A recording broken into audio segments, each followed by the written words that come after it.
لیکن یہ کہ اس وقت جو عالم عرب پر صورتحال پیدا ہو گئی اس میں ہمیں کیا کرنا چاہیے، پاکستان کے جو حالات ہیں ان میں کیا مشورے ہیں، اب میں ان چیزوں کے بارے میں آپ سے چند باتیں عرض کروں گا۔ پہلی بات تو یہ ہے کہ مشرق وسطیٰ کے مسئلے میں اس کے پس منظر کو سمجھ لینا چاہیے۔ ہمارے بہت سے احباب جو ہیں وہ فوری طور پر وقتی صورتوں کو، جیسے کہ حالات و واقعات ہوتے ہیں، صرف انہی کے اعتبار سے رائے قائم کرتے ہیں، چیزوں کا پس منظر جو ہے نگاہوں کے سامنے رہنا چاہیے۔ اس صدی کا ایک مختصر سا نقشہ ذہن میں رکھیے۔ یہ 20ویں صدی کے آغاز کے وقت، جسے ہم پورا کہتے ہیں مڈل ایسٹ، بلکہ صرف مڈل ایسٹ نہیں، پورا شمالی افریقہ سلطنت عثمانیہ کا حصہ تھا، خلافت عثمانیہ۔ لیبیا، الجزائر، مصر، پورا حجاز، یمن، پورا عراق، شام، اور یہ شام ہی کے حصے ہیں در حقیقت، اردن اور لبنان، یہ سب یہ شام عرب، عراق عرب، یہ پورا علاقہ خلافت عثمانیہ یہ اس کا حصہ تھا۔ پہلی جنگ عظیم میں انگریزوں نے عربوں کو بغاوت پر آمادہ کیا، غداری پر آمادہ کیا، انہوں نے خلافت عثمانیہ کے خلاف بغاوت کی، بیج بوئے ان کے دلوں کے اندر نفرت کے، ابھارا انہیں کہ تم ترکوں کے غلام کیوں ہو، تمہیں خود حاکم ہونا چاہیے، تم کھڑے ہو جاؤ، ہم مدد کریں گے، تم بغاوت کرو، تم ان ترکوں کے خلاف ہماری مدد کرو، ہم تمہیں آزاد کر دیں گے، تم اپنے پاؤں پر خود کھڑے ہو جانا۔ یہ بہت ہی ہمارے لیے دردناک المیہ ہے اس پہلی جنگ عظیم کا۔ کرنل لارنس جیسا شخص، برطانوی استعمار، اور اس کے نتیجے میں عربوں نے بغاوت کی۔ اور اس قدر دردناک بات آپ کو بتا رہا ہوں، میں پہلی مرتبہ جب سن 62 میں حج کے لیے گیا مدینہ منورہ میں، ابھی وہ ریل کے انجن کھڑے ہوئے تھے۔ یہ ترکی کے زمانے میں، سلطنت عثمانیہ کے زمانے میں بغداد سے مدینے تک ریلوے لائن تھی۔ یہ پورا ایک عالم سلطنت عثمانیہ، صرف سلطنت نہیں، خلافت عثمانیہ، پوری ٹرینیں جو ہے ترکوں کی اڑائی گئی، ہزاروں ترکوں کو شہید کیا گیا، یہاں تک کہ صحن حرم میں شہید کیے گئے سینکڑوں ترک۔ یہ جرم تھوڑے نہیں ہے، معمولی نہیں۔ آج جس کی سزا مل رہی ہے، معلوم ہونا چاہیے کہ وہ جرائم کون کون سے تھے۔ اب بھی جو لوگ گئے ہیں انہوں نے دیکھا ہوگا ترکی کا قلعہ موجود ہے اوپر پہاڑی کے اوپر، حرم کا جو سب سے بڑا دروازہ ہے باب ملک عبدالعزیز، اس کے سامنے ایک لائبریری ہوتی تھی، اب تو غالباً وہ بھی گرا دی گئی ہے، اس کے پیچھے پہاڑی پر ترکوں کا قلعہ ہے پرانا، اس پر توپیں موجود تھیں۔ جب بغاوت ہوئی ہے، جو حرم میں آئے ہوئے تھے ترک فوجی، ظاہر بات ہے نہتے، وہ تو نماز پڑھنے آئے ہوئے تھے، ان کو وہاں ذبح کیا گیا ہے، اور ترکوں نے اپنی توپیں استعمال نہیں کی کہ کہیں بیت اللہ کو کوئی اذن نہ پہنچ جائے۔ بہرحال یہ غداری ہوئی ہے پہلی جنگ عظیم کے دوران، اور نہ صرف ترکوں پہ عربوں نے کی ہے۔ جیسا کہ میں نے کہا تھا، دو ہیں سب سے بڑے مجرم روئے ارضی کے اوپر امت مسلمہ کے طبقات۔ ہمارا پنجابی سپاہی بھی جا کر انگریزوں کی مدد کر کے ایلن بی کو قبضہ جو لے کر دیا بغداد کا، اس میں ہمارے مسلمان پنجابی سپاہی بھی شامل تھے۔ یہ خون چکاں باب ہے ہماری تاریخ کا اس صدی کا۔ لیکن اس کے بعد سلطنت عثمانیہ کے ٹکڑے ہو گئے، چیتھڑے ہو گئے۔ ایک انگریز نے لکھا ہے یہ جملہ، زہر میں بجھا ہوا جملہ، کہ تاریخ میں یہ بات ثبت ہو جائے گی کہ ایک انگریز نے اس سلطنت کے ٹکڑے کر دیے کہ جو عمر فاروق نے قائم کی تھی رضی اللہ تعالی عنہ۔ یہ پورا عالم، یہ تمام علاقہ کس نے فتح کیا تھا؟ یہ بات ہاتھ بدل گئے تھے، پھر ترک آ گئے، خلافت عثمانیوں کے پاس چلی گئی، لیکن یہ سلطنت تو حضرت عمر رضی اللہ تعالیٰ عنہ کے زمانے سے چلی آ رہی تھی۔ اس کو ایک انگریز کرنل نے، اور اس نے بغاوت میں آمادہ کر کے عربوں کو اور ترکوں کے پیٹھ میں چھرا ڈھپوا کر ان کے ذریعے سے اور ٹکڑے کر دیے۔ لیکن جب جنگ ختم ہوئی، اب انہوں نے کہا کہ اب ہمیں آزادی دیجیے، تو اب انہیں معلوم ہوا کہ غداروں کو دنیا میں کیا ملتا ہے، ٹکڑے کر دیے گئے۔ یہ حصہ عراق یہ انگریز کے پاس رہے گا، شام کا یہ علاقہ یہ فرانسیسیوں کے پاس رہے گا، مصر پر انگریزوں کا تسلط رہے گا، لیبیا اطالویوں کے پاس رہے گا، لے دے کر یہ جو علاقہ تھا حجاز، چونکہ وہاں کچھ تھا ہی نہیں، بوادن غیر ذی زرع، یہ عربوں کے پاس چھوڑ دیا گیا۔ اس وقت جو بادشاہ ہیں شاہ حسین اردن کے، ان کے دادا سب سے بڑے غدار وہی تھے، لہذا ان کو اس علاقے کی بادشاہت دے دی گئی۔ اس کے بعد نجد سے ایک تحریک اٹھی ہے، وہ سعودی جو خاندان ہے وہ نجد سے اٹھا ہے۔ نجد میں اس وقت کچھ بھی نہیں تھا، وہ تو صرف ریت کے تودے تھے اور کچھ بھی نہیں، لہذا ادھر کسی استعماری قوت کو دیکھنے کی ضرورت ہی نہیں تھی۔ وہ تو بعد میں تیل برآمد ہوا اور اس کی حیثیت ہو گئی، اور یہ امارات کا علاقہ جو ہے اس کی دنیا میں اب گویا کہ یوں سمجھیے کہ جو سب سے زیادہ اہم علاقے ہو سکتے ہیں روئے ارضی کے نقشے پر، ان میں سے ایک وہ ہو گیا، لیکن یہ اس وقت کی بات میں کر رہا ہوں، کوئی حیثیت نہیں تھی، لہذا اس کو چھوڑ دیا گیا۔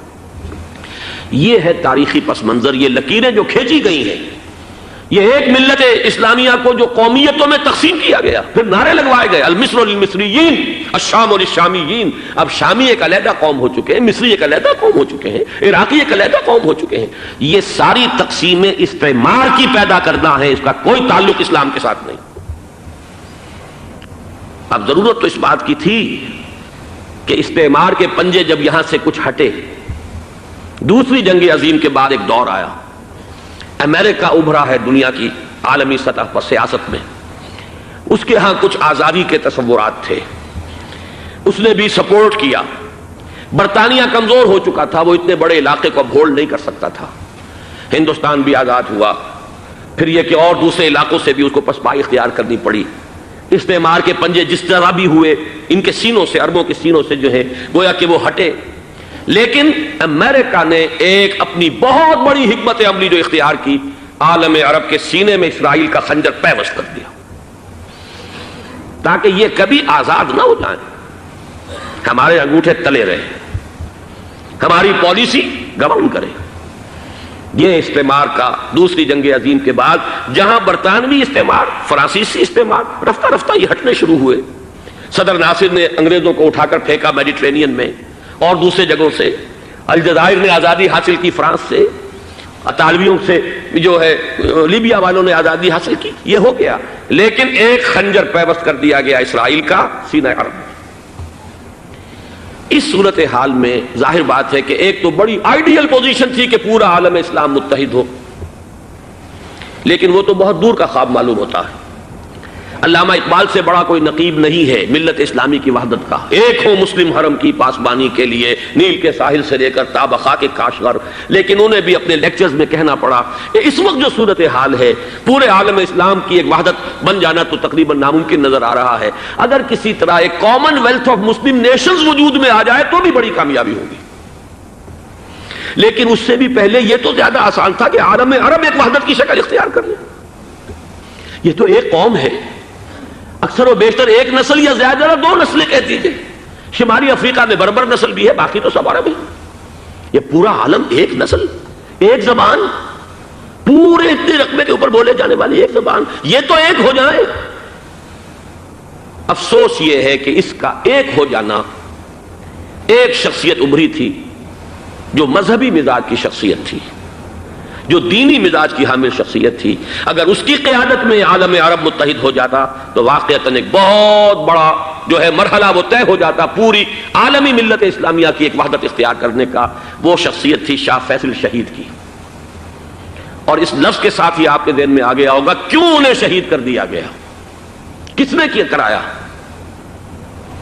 کہاں سے تعلیم حاصل کر کے آیا تھا وہ جس نے شہید کیا شاہ فیصل شہید کو، اس کی گردن پر کون سوار تھی، وہ یہودی لڑکی کے جس کے فوٹو بھی شائع ہوئے، ایک گردن پر اٹھائے کھڑا ہوا شہزادہ اپنی ایک یہودی دوست کو، لڑکی کو، اور وہی ہے کہ جس نے جا کر پستول سے شہید کیا ہے۔ جہاں میں اچھی طرح جان لیجئے، جیسے بارہا میں نے عرض کیا ہے کہ حضرت عمر کو شہید کرنے والا کہنے کو ابو لولو فیروز تھا، لیکن اس کے پیچھے پورا ایرانی نسل پرستی کا جو پورا پس منظر ہے، اسے تو ہر شخص جس کی ذرا بھی نگاہ جو ہے جو صرف منظر کو نہ دیکھ رہی ہو، پس منظر کو بھی دیکھنے والی ہو، وہ تو جان لے گی کہ ابو لولو فیروز ایک فرد کا نام نہیں تھا، وہ ایران کا انتقام تھا عالم عرب سے۔ بالکل اسی طریقے سے یہ امریکی استعمار کا ہتھ کنڈا تھا، اسے محسوس ہوا۔ شاہ فیصل مذہبی مزاج کا شخص، یہ ابھر رہا ہے، اور یہ شاہ فیصل کی حکمت عملی کا ذرا آپ اندازہ کیجئے۔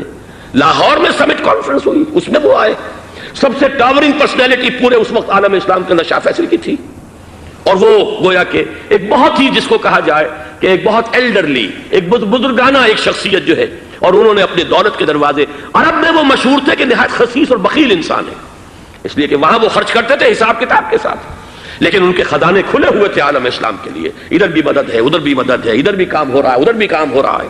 پھر انہوں نے تیل کا ہتھیار استعمال کر کے ایک دفعہ امریکہ کو دن میں تارے دکھا دیے تھے، لہذا ان کا ہٹایا جانا سین سے یہ امریکی استعمار کے لیے لازم تھا۔ اب لے دے کر رہ گئے کون؟ سیکولر مزاج کے لوگ۔ پہلی اٹمپٹ جمال عبد الناصر نے کی، ناکام ہو گیا۔ قذافی صاحب نے کوشش کی کہ وہ ان کی جانشینی حاصل کر لے، ناکام ہو گیا۔ اب ایک تیسری شخصیت صدام حسین کی، ملحد ہے، اسلام سے کوئی سروکار نہیں، باس کا فلسفہ، سیکولرزم پلس عرب نیشنلزم، یہ اصول ہے۔ لیکن یہ ہے کہ یہ شخصیت ابو بکر ایسی آئی ہے کہ اس سے اس وقت یہ جان لیجئے، میں امریکہ میں بھی عربوں سے مل کر آیا ہوں، سعودی عرب میں بھی اب میں وہ دیکھ آیا ہوں، نوجوان نسل جو ہے عربوں کی، پورا جو دوسرے عرب ممالک ہیں جہاں پر کہ مذہب کا اتنا چرچا ہی نہیں ہے، پورا فلسطینی عرب، جارڈن کے عرب، شامی عرب عوام، وہ سب کے سب صدام کے پیچھے ہیں اس وقت، اس لیے کہ انہیں نظر آ رہا ہے کہ ایک شخص پھر ایسا پیدا ہو کر سامنے آ گیا ہے جو شاید عالم عرب کو پھر یونائٹ کر دے۔ اور یہ ہے اصل وہ شے کہ جو امریکہ کے لیے کسی صورت میں قابل قبول نہیں۔ دولت کے یہ ذخائر، خلیج کی یہ دولت، سیال سونا اور اس کے ذخیرے، اور یہ کسی طریقے سے یہ امریکہ کے زیر اثر نہ رہے، یہ ہے وہ شے جو اسے برداشت نہیں ہے۔ وہ کوئی اربوں کی محبت میں نہیں آیا 2.5 لاکھ فوج لے کر، وہ کوئی شاہی عرب جو خاندان ہے سعودی، اس سے اس کی کوئی دلچسپی نہیں ہے، کوئی پتہ نہیں کہ وہ خود ان کو ہٹا دے اور وہاں پر کوئی جمہوری ڈھانچہ جو ہے وہاں پہ کھڑا کروا دے خود امریکہ۔ اس لیے کہ سعودی عرب میں دیکھ آیا ہوں حالات، اگرچہ ظاہر بات ہے کہ زیادہ گہرائی میں تو وہاں جانے کا موقع ہی نہیں ہوتا، بہت ہی مستبد حکومت ہے، لیکن صاف نظر آ رہا ہے کہ اس وقت دونوں طبقے نوجوانوں کے جو ہے وہ شاہی خاندان کے شدید خلاف ہو چکے ہیں۔ جو وہاں پر جدید مثقف طبقہ ہے، جدید تعلیم یافتہ، جو باہر پڑھ کر آیا ہے امریکہ میں اور کہیں اور وہ کثیر تعداد میں، اب وہ صاف سوال کر رہے ہیں کہ یہ بلینز اور بلینز آف ڈالرز کے جو ہمارا خرچہ آتا تھا، ہمارے ہتھیاروں کے آرڈر جاتے تھے، وہ کہاں گئے؟ کل 65,000 فوج، اور عرب کے پاس، سعودی عرب کے پاس اتنے ٹینک بھی نہیں ہیں جتنے کہ یمن جیسے غریب ملک کے پاس ہے، تو ہمارا روپیہ یہ گیا کہاں؟ یہ ایک سوال ہے جو ہر شخص کے ذہن کے سامنے ہے۔ اب ہمیں اپنے معاملات کو خود سنبھالنا ہوگا۔ اسی طریقے سے جو مذہبی طبقہ ہے، اور وہاں ہے بڑی تعداد میں مذہبی طبقہ نوجوان جن میں بڑا جذبہ ہے، اور ان کا وہ جوش جہاد انہیں جہاد افغانستان تک لے کر آیا ہے۔ سینکڑوں عرب نوجوان یہاں جو ہے شہید ہوئے، اپنے ملک میں تو انہیں بولنے کی بھی کوئی امکان نہیں ہے، لیکن یہاں وہ جذبہ جو اندر اندر پروان چڑھ رہا ہے، وہ جذبہ انہیں لایا ہے، اور افغانستان کی سنگلاخ وادیوں کے اندر انہوں نے جام شہادت نوش کیا ہے۔ وہ طبقہ بھی شدید مخالف ہو چکا ہے کہ انہوں نے امریکیوں کو بلا کر، ان میں یہودی بھی ہیں، عیسائی تو ہے ہی ہے، یہودی ہیں، یہودی عورتیں ہیں، جو کچھ اب وہاں بے حیائی اور بے پردگی کے مناظر نظر آ رہے ہیں۔ یہ سرزمین عرب، میں نے امریکہ میں تقریر سنی ہے، اسنا کے جو فائنل ان کا ایک سیشن تھا، اسلامک سوسائٹی آف نارتھ امریکہ، جس میں میں مدعو کیا گیا تھا، اسی لیے میں نے یہ سفر کیا تھا۔ ایک نوجوان نے جو تقریر وہاں پر کی ہے، واقعہ یہ ہے کہ میں حیران رہ گیا اس کی جرأت کا۔ اس نے کہا کہ حضور نے فرمایا تھا کہ جزیرہ نما عرب میں 2 دین جمع نہیں ہو سکتے، اور آج شاہی خاندان کی صرف اپنی حکومت کو بچانے کے لیے امریکیوں کو اتنی بڑی تعداد میں بلا لیا گیا ہے، جن میں موبائل چرچ بھی ہیں، موبائل سینیگوگز ہیں، یہودی مرد اور عورتیں جو ہے دندناتے پھر رہے ہیں آج عرب کی سرزمین پر۔ لہذا جو مذہبی طبقہ ہے وہ اس پر شدید رد عمل جو ہے اس کے اندر پایا جاتا ہے۔ یہ حالات ہیں جو میں آپ کے سامنے چاہتا تھا کہ رکھ دوں۔ یہ وہ شامت اعمال ہے۔ ایک طرف یہ کہ وہ شخصیت جو ہے صدام حسین کی، وہ کوئی پسندیدہ شخصیت نہیں، لیکن یہ کہ اس شخصیت کو تقویت دینے والے بھی تو یہی لوگ تھے۔ انہیں خطرہ تھا ایران کے انقلاب سے کہ کہیں اسی قسم کا کوئی انقلاب ہمارے ہاں نہ آ جائے، لہذا انقلاب ایران کو ایکسپورٹ نہ ہونے دے، اس لیے انہوں نے اسی صدام حسین کو بلینز اور بلینز آف ڈالرز کی مدد دی۔ آج وہی ہے، عربی کی تو ایک کہاوت بھی ہے، سمن کلبک، یا کو لوگ اپنے کتے کو کھلا پلا کے موٹا کرو، کسی روز تمہیں کو کاٹے گا۔ آج وہ تو انہیں کاٹ رہا، لیکن یہ کہ اس کا جو علاج تجویز ہوا ہے وہ انتہائی خوفناک ہے۔ 2.5 لاکھ امریکی وہ استعمار کے پنجے جو بمشکل عالم عرب کے سینے سے جو گڑے ہوئے تھے اس استعمار نے، مشکل ہٹے تھے کہ ایک دم اب وہاں پر خبریں آ رہی ہیں، فرانسیسی بھی آ رہے ہیں، برطانوی بھی آ رہے ہیں، کہاں کہاں سے فوجیں آ رہی ہیں، اور وہاں پر 2.5 لاکھ تو صرف امریکن آرمی کا، اس میں تقریباً 1.5 لاکھ تو پہنچ چکی، اور جو بھی ہوگا وہاں پر جیسا کہ میں نے عرض کیا ہے اس قدر خوفناک سین ہے۔ میں نے بہت سے حضرات واقف ہوں گے، کئی مرتبہ میں نے حوالہ دیا ہے مولانا سید حامد میاں رحمہ اللہ کا۔ انہوں نے ایک دفعہ مجھے بتایا تھا کہ احادیث میں جو قرب قیامت کے حالات و واقعات کی پیشن گوئیاں ہیں، ان میں یہ ہے کہ وہ جو آخری جنگ ہونی ہے جو کہ دجال کے خلاف ہوگی مسلمانوں کی، اور جس میں کہ حضرت مسیح علیہ السلام کا نزول ہوگا جس کے سلسلے میں، اس سے پہلے ایک جنگ ہوگی بہت خوفناک، بہت خوفناک۔ اور عجیب الفاظ ان کے یہ تھے کہ اس میں ایک طرف مسلمان اور عیسائی اور یہودی تینوں ہوں گے۔ یہ بات سمجھ میں نہیں آتی تھی کہ مسلمان اور یہودی ایک جگہ کیسے جمع ہو سکتے ہیں۔ آج وہ نقشہ نظر آ گیا ہے۔ آج اسرائیل، امریکہ، سعودی عرب اب یہ ایک ہیں، بلکہ چلتے آئیے مصر، اسرائیل، سعودی عرب اور جو بھی ان کے حواری ہیں وہ سب ایک صف میں کھڑے ہیں، اور ان کے اوپر سیادت کس کی ہے؟ امریکہ کی۔ وہ نقشہ آ گیا ہے۔ اور اس جنگ کے سلسلے میں مولانا حامد میاں رحمہ اللہ نے مجھے بتایا تھا کہ حدیث میں الفاظ آئے ہیں، اتنے لوگ ہلاک ہوں گے، اتنے لوگ ہلاک ہوں گے، اتنے لوگ ہلاک ہوں گے کہ ایک پرندہ سینکڑوں میل تک اڑتا ہوا چلا جائے گا اور اسے سوائے لاشوں کے اور کچھ نظر نہیں آئے۔ یہ نقشہ خاکم بدہن تلا ہوا ہے، کھڑا ہوا ہے۔ جو بھی ہوگا کیمیاوی جنگ، کیمیاوی کیمیکل وارفیئر اور پھر ایٹمک وارفیئر، جس کی کھلی دھمکیاں دی جا چکی ہیں۔ کبھی کوریا کے بارے میں اندیشہ تھا کہ یہ درندے خدا کی دھرتی کو، کوریا کی غریب بستی کو ناگاساکی بنا کے چھوڑیں گے، ہیروشیما بنا کے چھوڑیں گے۔ آج وہ صورتحال جو ہے عالم عرب پر، heart of the Arab land, اس پر یہ صورتحال بالکل تلی کھڑی ہے۔ اس میں ہمیں کیا کرنا چاہیے؟ میں نے یہ چاہا کہ پورا پس منظر آپ کے سامنے ہو، صرف وقتی سا کوئی ایک نعرہ، وقتی سی کوئی ایک خبر، اس کے حوالے سے ایک جذبات کا معاملہ، پورا ایک پس منظر سامنے رکھیے۔ اب وہ آپ کو شاید میری باتیں جو ہیں وہ سمجھ میں آ جائیں۔ نمبر ایک، ہمیں کسی صورت اس جنگ میں امریکہ کے گھڑے کی مچھلی نہیں بننا چاہیے۔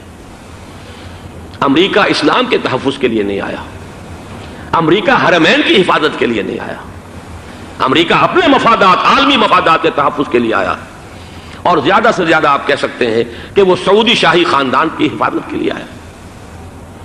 اور بڑا عمدہ مضمون چھپا تھا پچھلے، بلکہ ابھی تک تو وہ تازہ ہی ہے جب تک نیا نہیں آتا، ندا میں، جس کا عنوان تھا اربوں کا چھرا اور اربوں کا گدا۔ سارے پیسے بھی انہیں سے لے رہے ہیں۔ $12 بلین کا ایک چیک لے کر گیا جیمز بیکر۔ اندازہ تو کیجیے دنیا کہاں سے کہاں پہنچ گئی۔ میں حیرت ہوں کہ دنیا کیا سے کیا ہو جائے گی۔ 2 ماہ قبل اس کا تصور نہیں ہو سکتا تھا۔ اتنی بڑی قوت امریکہ کی، تباہ کن قوت، اور جمع ہو جائے گی عرب کے اندر۔ لیکن یہ کہ وہ کاسٹ بھی اربوں ہی کی ہوگی، انہی کا چھرا، انہی کا گلا۔ ہمیں کرنا یہ چاہیے، اللہ تعالی ہماری حکومت کو، ہمارے سیاستدانوں کو، ہمارے ذمہ دار لوگوں کو ہدایت دے، وہ امریکہ کے گھڑے کی مچھلی نہ بنے۔ اس کے تحفظ کے لیے یا شاہی خاندان کی حفاظت کے لیے بہت کچھ انہوں نے عیش کر لیے، کافی عیش کر لیے۔ باقی یہ کہ اب جو کچھ ہونا ہے وہ ہونا ہے۔ حرمین شریفین کو تو خود عرب کے لوگ کہتے ہیں کہ کوئی خطرہ نہیں ہے۔ سارا جھگڑا تو وہ تیل کی دولت کا ہے۔ وہ تیل کی دولت جو ہے وہ شمال مشرقی کونے کے اندر ہے۔ بلکہ یہ کہ جو رد عمل پیدا ہوا عالم اسلام میں اور سعودی عرب میں، خود اس کے مذہبی نوجوانوں میں امریکی فوجوں کی آمد کے خلاف اس کا جواب دیا گیا رابطہ عالم اسلامی کی طرف سے کہ یہ جو بھی جنگ کا محاذ ہے، جو فوجیں ہیں، یہ حرمین سے تو 1500 کلومیٹر دور ہیں، تو حرمین کو تو کوئی خطرہ نہیں ہے۔ خطرہ ہے امریکہ کے عالمی مفادات کو۔ آج آپ کو معلوم ہے دنیا 2 طبقوں میں بٹی ہوئی ہے، دی رچ اینڈ دی پور۔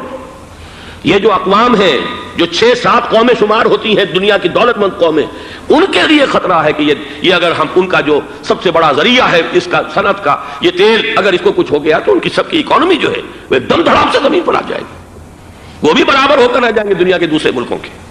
یہ اس کی حفاظت کے لیے آئے ہیں۔ ہمارے نوجوان کو آج میں سوچتا ہوں کاش کہ ہمیں معلوم ہو، ہمیں وہ تاریخ دہرانی نہیں چاہیے کہ ہم نے پہلی جنگ عظیم میں انگریزوں کے استعمار کے پنجے گڑوانے کے لیے اپنی جانیں دیں۔ پنجاب کا نوجوان، پنجاب کا مسلمان سپاہی بھی جا کر LNB کو قبضہ دلوانے کے اندر اور بغداد پر قبضہ کرانے میں اس کے تعاون کیا، اس کی مدد کی۔ کیا آج بھی وہی تاریخ اپنے آپ کو دہرائے گی؟ آج ہمارا فوجی جائے گا وہاں پر امریکہ کے تحفظ کے لیے، اس کے مفادات کے تحفظ کے لیے۔ پہلی بات یہ کہ یہ ہرگز نہیں ہونا چاہیے۔ ہونا کیا چاہیے؟ پہلی کوشش یہ ہو کہ یہ بین الاسلامی معاملہ بنے، مسلمان امت آئے، امریکی فوجیں جائیں، فرانسیسی جائیں، برطانوی جائیں۔ ہاں اس صورت میں کہتا ہوں پاکستان کا ایک ایک بچہ وہاں جائے اور اپنی جان قربان کر دے، اس لیے کہ یہ قرآن کا حکم ہے۔ وَإِن طَائِفَتَانِ مِنَ الْمُؤْمِنِينَ اقْتَتَلُوا فَأَصْلِحُوا بَيْنَهُمَا فَإِن بَغَتْ إِحْدَاهُمَا عَلَى الْأُخْرَى فَقَاتِلُوا الَّتِي تَبْغِي حَتَّى تَفِيءَ إِلَى أَمْرِ اللَّهِ فَإِن فَاءَتْ فَأَصْلِحُوا بَيْنَهُمَا بِالْعَدْلِ وَأَقْسِطُوا إِنَّ اللَّهَ يُحِبُّ الْمُقْسِطِينَ۔ امت مسلمہ کو حکم دیا گیا ہے اگر مسلمانوں کے 2 گروہ لڑ پڑے تو تم صلح کراؤ، اور اگر ایک فریق زیادتی پر تلا رہے، اڑا رہے، تو اب سب مل کر اس سے جنگ کرو یہاں تک کہ اسے اللہ کے حکم کے آگے جھکا دو۔ پھر اگر وہ اللہ کا حکم مان لے، صلح پر آ جائے، تو پھر عدل و قسط کے ساتھ ان کے درمیان صلح کرا دو۔ یہ ہمیں حکم ہے، مسلمانوں کو حکم ہے۔ لیکن یہ کہ یہ امریکی آ رہے ہیں اور امریکی استعمار اور امریکی مفادات، اور اس کے لیے جو ہے پاکستان کا مسلمان سپاہی بھی جائے، میرے نزدیک کی کسی صورت میں صحیح نہیں۔ مطالبہ بھی ہو رہا ہے، آج ہی غالباً ایک انٹرویو آیا ہے، شاہ حسین کے بھائی جو ہیں حسن بن طلال، انہوں نے بھی یہی کہا ہے کہ اس کو مسلمانوں کو آپس میں اس معاملے کو طے کرنا چاہیے، اس قضیے کو، امریکی فوجوں کو یہاں سے فوراً واپس جانا چاہیے۔ اور یہی بات میں یقیناً تائید کروں گا، تحسین کروں گا، یہی موقف ایران کا ہے۔ ایران عراق کے خلاف جو یو این او کے سینکشنز ہیں، کہتا ہے ہم اس کی پابندی کریں گے، لیکن امریکہ کو یہاں سے نکلنا چاہیے۔ یہ مسلمانوں کا اپنا معاملہ ہے، وہ آپس میں طے کریں۔ پاکستان کو بھی یہی موقف اختیار کرنا چاہیے پوری قوت کے ساتھ۔ اس میں کوئی بھی اگر کمزوری ہو رہی ہے تو در حقیقت یہ گویا کہ ہم امریکی استعمار کے ہاتھ میں اس کا آلہ کار بن کر، کھلونا بن کر استعمال ہو رہے ہیں، جو کہ ہمیں کسی صورت میں نہیں کرنا چاہیے۔ اگر یہ بھی ناکافی ہو تو دوسرا ایک اور مسئلے کا حل موجود ہے، اس سے براڈر سطح پر، کہ غیر جانبدار ممالک اگر کوئی ہے، ان کو بھی اس قضیے کے اندر شامل کیا جائے۔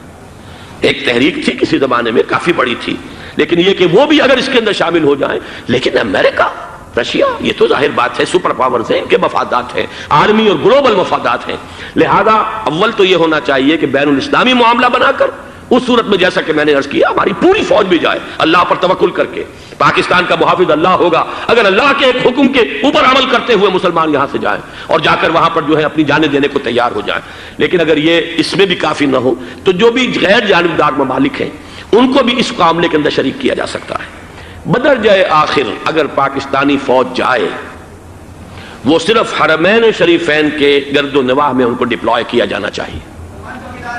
اگر خدا نہ خواستہ وہاں پر کوئی آنچ آنے کی شکل پیدا ہو جائے تو اس کی، اے ارض پاک تیری حرمت پہ کٹ مرے ہم، اس کے لیے مسلمانوں کو تیار رہنا چاہیے۔ اس لیے کہ بہرحال جہاں تک ارض پاک کی حرمت کا تعلق ہے وہ ہمارے ایمان کا جز ہے۔ باقی برطانوی مفادات، امریکی مفادات، صنعتی ممالک کے مفادات، یا کسی شاہی خاندان کے مفادات، یہ شاہی خاندان یہ تو گرتی ہوئی دیواریں ہیں، جانا ہے آج نہیں تو کل۔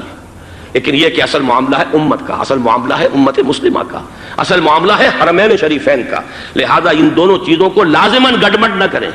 آپ حضرات کے علم میں ہے کہ اس سے پہلے ایران کی طرف سے بار بار مطالبہ ہوا کہ حرمین کو بین الاسلامی کنٹرول میں دے دیا جائے اور سعودی عرب کا اس کے اوپر سے جو انتظامی عمل دخل ختم کر دیا جائے۔ میں نے کبھی تائید نہیں کی، اس لیے نہیں کی کہ میرا مشاہدہ ہے، میں گیا ہوں بارہا، سعودی عرب کی حکومت نے چاہے خود بھی بڑے بڑے محل بنائے ہیں لیکن حرمین کی خدمت کے اندر بھی کوئی کمی نہیں کی۔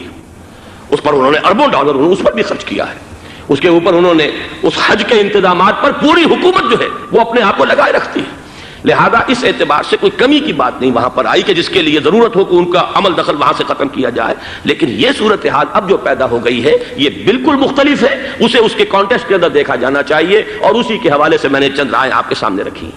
اب آئیے پاکستان کی طرف، جو ہمارا اصل مسئلہ ہے، اس کے تو ہم سب سے بڑے ذمہ دار ہیں۔ اس کی بھلائی ہے تو، برائی ہے تو، اس میں خیر آتا ہے تو وہ بھی ہماری کوشش اس کے لیے ضروری ہے، اور کوئی شر پیدا ہوتا ہے تو اس کی ذمہ داری بھی ہم پر آئے گی۔ اس کے ضمن میں چند باتیں عرض کر رہا ہوں۔ شدید ترین خطرہ ہے، جیسا کہ میں عرض کر چکا ہوں، کہ بھارت حملہ کرے گا۔ مجھے تو تقریباً یہ رائٹنگ آن دی وال کے مانند ایک فیصلہ نظر آ رہا ہے، بلکہ آج میں کسی سے کہہ رہا تھا کہ اگر اب نہیں تو پھر کبھی بھارت حملہ نہیں کر سکتا۔ اس کے لیے سچویشن بالکل رائٹ ہے۔ 2 مرتبہ ایکسرسائز کر چکا ہے وہ، خاص ٹارگٹ بنا کر حیدرآباد کو، اور اس کے پیش نظر ہے سندھ میں جو بھی خلفشار ہے اسے اس کے علم میں ہے، جو بھی تصادم ہے۔ اب بھی اگرچہ اس وقت کی جو ہماری اندرونی سیاست ہے یہ اس کا کرشمہ سامنے آیا ہے کہ جی ایم سید صاحب کو ایگزونریٹ کیا جا رہا ہے، ان کو محب وطن کا خطاب دوبارہ دیا جا رہا ہے۔ وہ شخص جس نے اسلام کے خلاف انتہائی زہریلی باتیں کی ہیں، وہ شخص جس کی کتاب اب پاکستان ٹوٹ جانا چاہیے، وہ لاکھوں کی تعداد میں ہندوستان سے چھپ کر آئی ہے، یہاں تقسیم ہوئی ہے، آج اسے سند دی جا رہی ہے۔ یہ ہے ہماری اندرونی سیاست کے کرشمے، میں اس پر تفصیل سے نہیں جانا چاہتا، لیکن اس شخص کی دیکھیے، وہ جو علامہ اقبال کا شعر ہے کہ بتکرے میں برہمن کی پختہ زناری بھی دیکھ، دیکھ کعبے میں شکست رشتہ تسبیح شیخ، اور بتکرے میں برہمن کی پختہ زناری بھی دیکھ، کہ نظر یہ آ رہا ہے کہ اس نے رہا ہوتے پہلا بیان یہ دیا ہے کہ ہماری پہلی ترجیح یہ ہے کہ پاکستان ٹوٹ جائے، اور ہندوستان کے ساتھ ہم ایک انڈیپینڈنٹ اسٹیٹ کی حیثیت سے کانفیڈریشن قائم کریں، سندھو دیش confederation with India independent of Pakistan. پھر دوسری ترجیح بھی ہے، تیسری آخری ترجیح یہ ہے کہ پاکستان کو 5 ریاستوں میں تقسیم کر دیا جائے اور ایک لوز کانفیڈریشن ہو، بس اس کے سوا کچھ نہیں۔ 5ویں بھی وہ اردو والوں کے لیے نہیں، مہاجرین کے لیے نہیں، ان کے لیے تو ان کے پاس کچھ نہیں ہے۔ 5ویں بھی پنجاب میں سے کاٹ کر سرائیکی صوبہ بنایا جائے، اور سندھ میں تو بہرحال اردو بولنے والوں کو سندھی بن کر رہنا ہوگا۔ یہ اس شخص کا رہائی کے بعد بھی بیان ہے جسے آپ سند دے رہے ہیں کہ وہ محب وطن ہے، اور وہ غدار نہیں ہے، وہ پاکستان کا مخالف نہیں ہے۔ بہرحال یہ حالات جو ہیں انتہائی خوفناک ہیں ہمارے۔ آج کشمیر میں جو صورتحال ہے ہندوستان کے لیے انتہائی تشویشناک ہے۔ جو بدنامی اس کو مل سکتی تھی مل چکی ہے، اور یہ آپ نے دیکھ لیا وہ امریکہ بہادر جو 1.5-2 لاکھ آدمی لے کر پہنچ گیا سعودی عرب میں، اس نے انگلی تک نہیں اٹھائی ہے کہ کشمیر میں بھارت کیا کر رہا ہے۔ یہ ہے ان کی ڈبل سٹینڈرڈز، یہ ہے ان کی بے ایمانیاں کہ بھارت جو کچھ کر رہا ہے وہاں۔ آج اگر ظلم ہو رہا ہے کویت میں عراقیوں کے ذریعے، پورے ورلڈ ٹیلی ویژن پر، CNN پر، فلاں پر، اور اخبارات میں، آج بھی ایک لمبا مضمون میں نے اخبار میں پڑھا ہے، لیکن یہ ہے کہ کشمیر میں کیا ہو رہا ہے کہیں تذکرہ نہیں ہو رہا۔ یہ ہے دنیا کے اندر دیانت اور امانت اور شرافت کا حال، اور بین الاقوامی سیاست جو ہے اس کے ڈبل سٹینڈرڈز۔ لہذا جو بدنامی بھارت کو آ سکتی تھی وہ آ چکی ہے۔ ہندوستان سے ایک نوجوان مسلمان صحافی دہلی سے آئے تھے، نئی دنیا ایک پرچہ نکلتا ہے اس کے طرف سے، وہ دورہ کر کے گئے ہیں، مجھ سے بھی لاہور میں ملے تھے، تقریباً 1 مہینہ 1.5 مہینہ ہوا۔ ان کے الفاظ سن کر میں کانپ گیا تھا۔ انہوں نے کہا تھا کہ بھارت کی حکومت اس کے اوپر تلی ہوئی ہے کہ چاہے ایک اور آخری کشمیری کو بھی ہلاک کرنا پڑے، وہ کشمیر کے اندر کبھی بھی کوئی معاملہ جو ہے کشمیر کی آزادی یا کشمیر کو پاکستان کے لیے جانے کے لیے تیار نہیں ہے۔ کیا بگڑے گا اس کا؟ آپ سمجھیے کہ اگر 80-90 کروڑ قوم کی ایک قوم ہے، 1 کروڑ آدمی ختم کر دیں، ان کا دل تو جو ہے اس پہ دکھے گا نہیں۔ حال ہمارا یہ ہے کہ ہم تو کوئی چیلنج بھی نہیں کر سکے، ہم تو اپنی صفائی دیتے رہے کہ نہیں ہمارا کوئی ہاتھ نہیں ہے، ہم نے کچھ نہیں کیا ہے، ہمارا کوئی اس کے اندر عمل دخل نہیں ہے، بس یہی ہماری ڈپلومیسی کا شاہکار رہا ہے۔ یہ حال ہے پاکستان کا۔ لہذا بھارت کا وہ معاملہ جو ہے، میں نے جیسا کہ آپ کے سامنے مختلف فیکٹرز گنوا دیے تھے، اندرونی اس کی سیاست، اندرونی خلفشاں، وہ تو اب آ کر رہے گا۔ اللہ یہ کہ اللہ تعالیٰ کے قبضہ قدرت میں ہر شے ہے، وہ ٹال دے تو ٹال دے۔ مجھے اقبال کا وہ شعر یاد آ رہا ہے، تقدیر تو مبرم نظر آتی ہے ولیکن پیران کلیسا کی دعا ہے کہ یہ ٹل جائے۔ ہم دعا کریں کہ یہ ٹل جائے وقت، لیکن یہ ہے کہ تقدیر مبرم نظر آ رہی۔ اس حالت میں ہمیں کیا کرنا چاہیے؟ نمبر 1 یہ کہ سب سے اہم شے ہے قومی یکجہتی، اور قومی یکجہتی کے اعتبار سے انتہائی خوفناک مرحلہ آ رہا ہے انتخابات کا۔ انتخابات میں تو کچھ نہ کچھ فساد، کچھ نہ کچھ دنگا، کچھ نہ کچھ ہنگامہ، ایک دوسرے کے خلاف کیچڑ، ایک دوسرے کے خلاف الزامات، بوچھاڑ، یہ تو بڑھتے ہیں۔ بھارت میں بھی قتل و غارت گری ہو جاتی ہے کچھ نہ کچھ۔ لہذا یہاں پر بھی پیر پگاڑا صاحب جو ہمیشہ سے کہتے چلے آ رہے ہیں فیملی پلاننگ، آج پھر ان کا جملہ آ گیا ہے کہ شاید اس انتخابات میں فیملی پلاننگ کے ذریعے سے کوئی بہت بڑا کام ہو جائے۔ پہلی بات تو یہ ہے کہ میں نے اب تک یہ کہا ہے کہ انتخاب کسی صورت میں پوسٹ پون نہیں ہونے چاہیے۔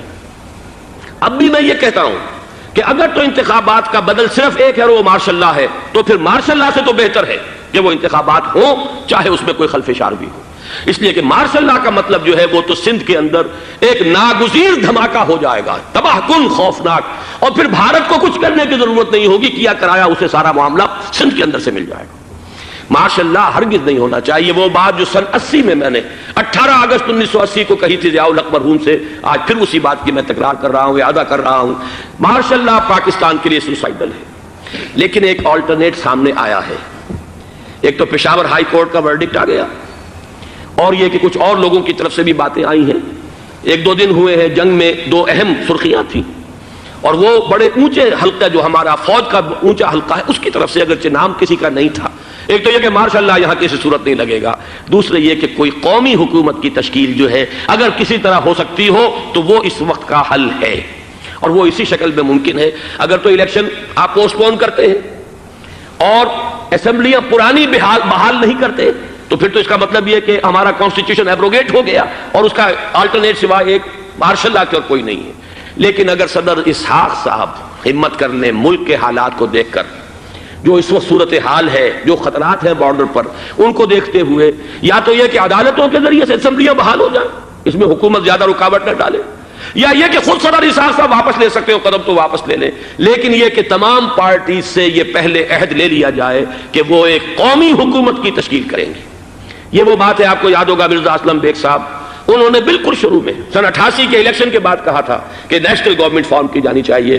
اس وقت تو کسی نے دھیان نہیں دیا، پیپلز پارٹی بڑے نشے میں تھی، اس کو خاص طور پر سندھ میں جس طرح کا واک اوور ملا تھا، اس کا ایک نشہ تھا اس کے دماغ پر، اس لیے وہ سوچنے پر تیار نہیں ہوئی۔ لیکن یہ کہ وہ جو ایک فارسی میں کہا جاتا ہے کہ ہر چے دانا کنت کنت نادا لیک بعد از خرابی بسیار، اب اس خرابی بسیار کے بعد بھی اگر عقل آ جائے اور ایک نیشنل گورنمنٹ بنائی جا سکے اور اس کے حوالے سے الیکشن کو پوسٹ پون کیا جا سکے، تو میرے نزدیک یہ رائے پوری قوت کے ساتھ دی جانی چاہیے، پیش کی جانی چاہیے، اس لیے کہ الیکشن اس وقت جس خلفشار کا سبب بن جائے گا، ذریعہ بن جائے گا، اس کو تو گویا کہ اور بھارت کے جو گھناونے عزائم ہیں ان کو اور تقویت دینے کا سبب اور ذریعہ بن جائے گا۔ دوسری بات یہ، اس قوم کے اندر جذبہ جہاد، وہ ڈیفینسو جہاد، دفاعی جہاد، جس کے بارے میں کوئی دو رائے نہیں ہو سکتی کہ اس کے لیے جو جان بھی دی جائے گی وہ شہادت کی موت ہوگی۔ اس لیے کہ حضور کی حدیث ہے، من قتل دون مالہ فہو شہید، جو شخص اپنے مال کی حفاظت کرتے ہوئے مارا گیا مسلمان وہ شہید ہے۔ تو ظاہر بات ہے کہ اپنی آزادی کا تحفظ جو ہے وہ مال کے تحفظ سے زیادہ اہمیت رکھنے والی شے ہے۔ ایک جذبہ جہاد پیدا کیا جائے اور ایک پیپلز آرمی یہاں پر کھڑی کی جائے، عوامی فوج صرف نہیں کر سکے گی تحفظ جب تک کہ پوری قوم جو ہے وہ فوج کی شکل اختیار نہ کر لے۔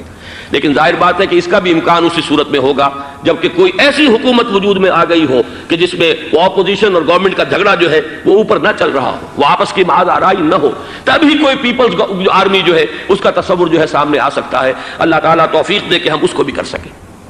آخری بات، آج میں سوچ رہا تھا کہ حضور کو اللہ تعالیٰ نے 2 تلواریں دے کر بھیجا تھا۔ ایک تلوار قرآن، جاہدہم بہی جہادا کبیرا، اے محمد یہ ہے آپ کی تلوار، اس کے ذریعے جہاد کیجئے، قلع قمع کیجئے جاہلیت قدیمہ کا بھی، قلع قمع کیجئے جاہلیت جدیدہ کا بھی، اور یہ بے یقینی کو رفع کیجئے، ایمان پیدا کیجئے۔ یہ ہے کہ جو آج ہمارے پاس وہ جہاد بالقرآن کے حوالے سے ہے۔ اور دوسرا ہتھیار تھا دین حق، هو الذی ارسل رسولہ بالہدی ودین الحق لیظہرہ علی الدین کلہ۔ وہ نظام عدل اجتماعی، وہ جو واقعہ یہ ہے کہ اگر اس کا نمونہ دنیا کو دکھا دیا جائے تو پوری دنیا اسے قبول کرے گی، اس لیے کہ دنیا تو پیاسی ہے، دنیا مختلف نظاموں کو ٹرائی کر کے تھک چکی ہے۔ اس نے جمہوریت کا تجربہ بھی کر لیا ہے جس نے سرمایہ داروں کی آمریت کی شکل اختیار کر لی، دنیا نے کمیونزم کا تجربہ بھی کر لیا ہے، وہاں سے بھی پسپائی اختیار کر رہی ہے نوع انسانی۔ لیکن یہ کہ وہ نظام عدل اجتماعی تو ہمارے پاس تھا۔ پچھلے سال آپ کو یاد ہوگا یہاں پر دسمبر کے مہینے میں اس کے اوپر سیمینار ہوئے تھے، سیاسی نظام، معاشی نظام، معاشرتی نظام، اخلاقی نظام، وہ پورا نظام زندگی جو ہے وہ ہمارے پاس ہے جس کے لیے یہ ملک لیا گیا تھا، اسلامی انقلاب برپا کر کے، اور یہاں پر اس دین کو قائم کیا جائے۔ میں چند باتیں بھارت کے حوالے سے کہنا چاہتا ہوں۔ بھارت کے سلسلے میں ہم سے بہت بڑی بڑی کوتاہیاں ہوئی ہیں ہندو قوم کے حوالے سے۔ پہلی کوتاہی یہ ہوئی کہ ہم نے 800 یا 1000 برس تک حکومت کی، اگرچہ صوفیاء نے کچھ تبلیغ کی یہاں پر، لیکن علمی سطح پر، انٹلیکچوئل لیول پر کوئی تبلیغ کا کام نہیں کیا۔ ہندوؤں کی جو اعلیٰ ذات کے لوگ ہیں، اور ہندو ذہن ہے فلسفیانہ ذہن، اس فلسفیانہ ذہن کو ہم نے کبھی سمجھنے کی کوشش نہیں کی، اس تک ہم نے دین کی دعوت کو نہیں پہنچایا۔ ہم نے جہاد بھی سیف کر کے انہیں زیر تو کر لیا، ان پر حکومت تو کی، لیکن یہ ہے کہ جہاد بالقرآن کے ذریعے سے ان کے نظریات، ان کے افکار، ان کے عقائد، ان کے نظریات باطلہ کا علاج نہیں کیا۔ یہ ایک بہت بڑا جرم تھا کہ ہم نے یہاں پر 1000 برس تک حکومت کی لیکن یہ فرض منصبی ادا نہیں کیا۔ اس ضمن میں آپ سے عرض کروں کہ پچھلے سال جب میں گیا تھا انڈیا، مولانا علی میاں سے مدظ اللہ العالی میری ملاقات ہوئی، میں نے انہیں ایک مشورہ دیا، وہ چونک گئے، انہوں نے مشورہ پسند بھی کیا، یہ مجھے نہیں معلوم کہ اس پر عمل کیا یا نہیں۔ میں نے ان سے عرض کیا کہ آپ ندوۃ العلماء میں سنسکرت کی تعلیم لازم کر دیں تاکہ یہاں کا عالم دین جو نکلے وہ ہندو جو مذہب کی کتابیں ہیں ٹاپ کی امہات کتب ان کو بھی سمجھ سکتا ہو۔ جب تک آپ ہندو ذہن کو نہیں سمجھیں گے اسلام اس کے سامنے پیش نہیں کر سکتے۔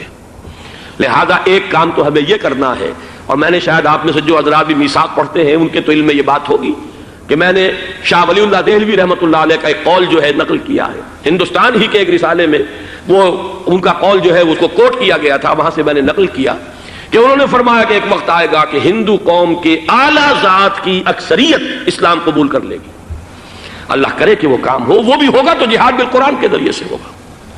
دوسری دو کوتاہیاں کیا ہوئی؟ دیکھیے میں اس کی مثال دے رہا ہوں۔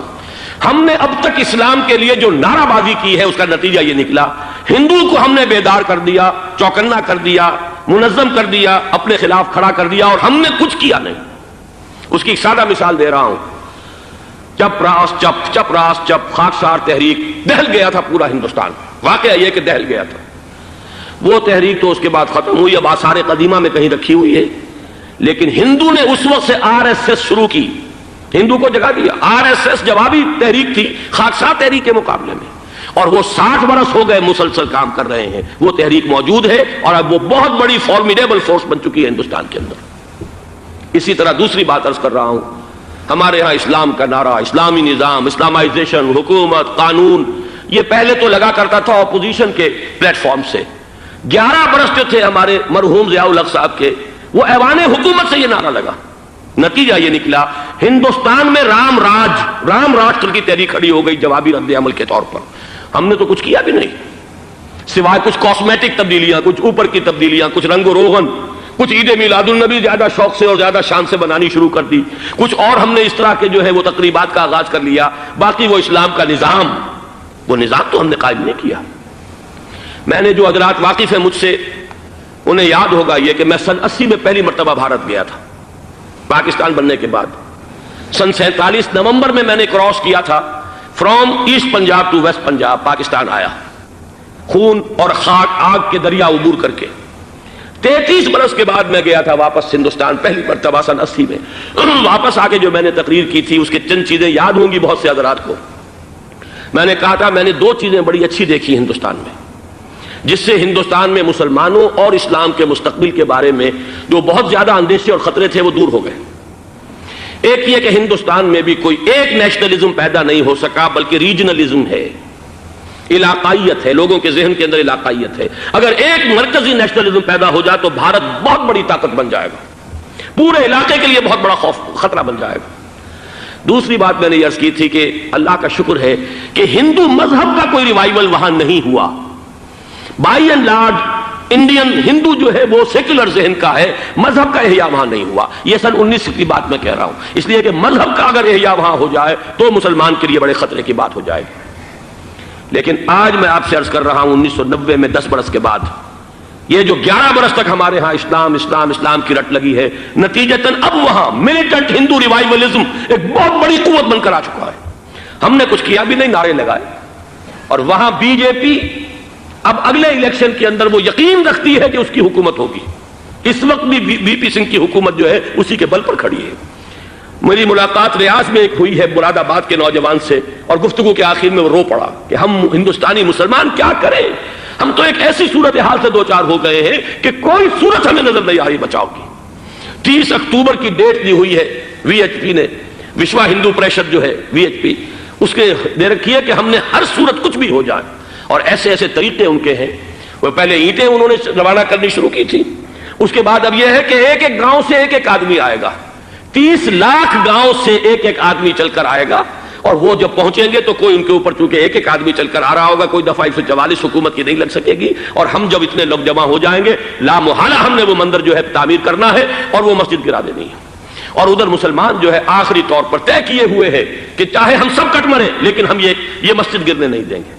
خدا نہ خواستہ یہ صورتحال اگر بالفعل ہو جاتی کنفنٹریشن، اس وقت تو پھر بھی جو حکومت UP کی ہے وہ کچھ نہ کچھ مسلمانوں کا ساتھ دے رہی ہے، لیکن یہ کہ بے بس ہوتے کوئی دیر نہیں لگے گی۔ اگر لاکھوں لوگ جمع ہو جائیں اس شہر کے اندر، ایودھیا کے اندر، تو ظاہر بات ہے ہر حکومت گھٹنے ٹیکنے پر مجبور ہو جاتی ہے۔ 50,000 اہل تشیع نے ضیاء الحق صاحب کے گھٹنے ٹکوا دیے تھے، داغ رگڑوا دی تھی، اور وہ جو آرڈیننس تھا زکوٰۃ آرڈیننس، اس میں ترمیم کروا دی تھی۔ کیا ہوگا؟ نہایت خوفناک صورتحال ہے۔ لیکن اگر ہم یہاں اسلام صرف نام نہ ہو عملاً قائم کر کے دکھا دیں، مجھے یقین ہے کہ خود ہندو اسے قبول کرے گا۔ یہ تو نعمت ہے، یہ راحت ہے، یہ نظام عدل ہے، یہ تو بہترین حل ہے ہمارے تمام مسائل کا۔ لیکن یہ کہ اگر ہم نے وہ کام نہ کیا، وہ اسلامی انقلاب کی طرف پیش قدمی نہ کی، وجاہدہم بہ جہادا کبیرہ کے ذریعے سے ایمان، اور ایمان کے ساتھ اس کا لازمی نتیجہ وہ ایک جد و جہد، انقلابی جد و جہد، اور اس کے نتیجے میں پاکستان میں اسلامی انقلاب